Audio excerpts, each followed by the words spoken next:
Shane Harris is the national security reporter at the Wall Street Journal who broke the first story that documented American collusion with the Russian attack on our election. It was Shane Harris of the Wall Street Journal who reported almost 2 weeks ago now about a Republican political operative who has since died, who late last summer put together a team to contact Russian government hackers to try to get anti-Hillary Clinton oppo from them to use in the U.S. election to help Donald Trump.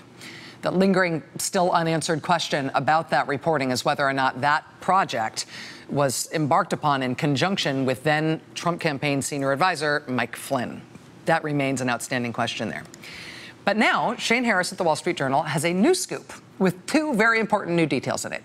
Can we put that headline up on the screen, please? We're going to have Shane Harris here in just a moment to talk about the importance of what he has just reported here, what he has found. But it seems to me, looking at this new story he has posted, that there are two very important new things here. The first one is what's in the headline. Russian officials overheard discussing Trump associates before campaign began.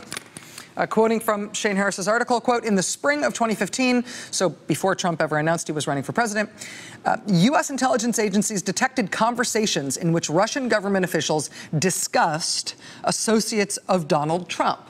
In some cases, the Russians in the overheard conversations talked about meetings held outside the U.S. involving Russian government officials and Trump business associates. Now, as I said, we're going to hear from Shane Harris himself in just a minute about what he can tell us about the circumstances of those meetings and the surveillance that led to those intelligence reports. He does say in this Wall Street Journal piece, though, quote, the reports in and of themselves, meaning the reports of these meetings, in and of themselves were not alarming. But the volume of the mentions of Trump associates by the Russians did have officials asking each other, what's going on? So that's one. Again, that's about 2015, before Trump ever announced he was running. The other thing Shane Harris is reporting tonight at the Wall Street Journal is this, quote, in the spring of 2016, European intelligence officials warned U.S. intelligence officials that Russian money might be flowing into the U.S. presidential election. It remains unknown if or whether those funds were funneled to a particular campaign or to others to spend it on behalf of candidates. So as early as 2015, Russians are talking about all their meetings with Trump associates, a lot of them. Sometime in the spring of 2016, European intelligence agencies warned the U.S. that Russian money is being funneled into our presidential election. Nobody knows why or how, at least not yet.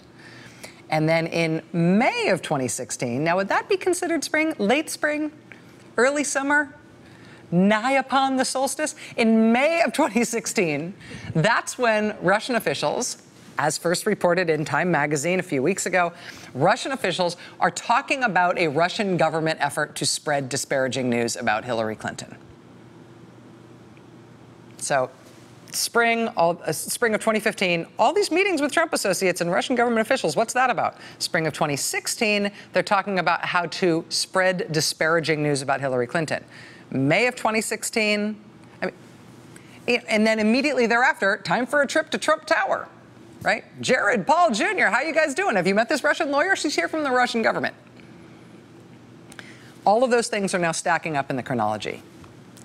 There is a lot going on. There's a lot of new reporting coming out now. Weirdly, though, I will tell you, it is actually starting to feel very orderly. I'm starting to feel like I finally get how this thing stacked up. I'm less confused than I have been in a long time.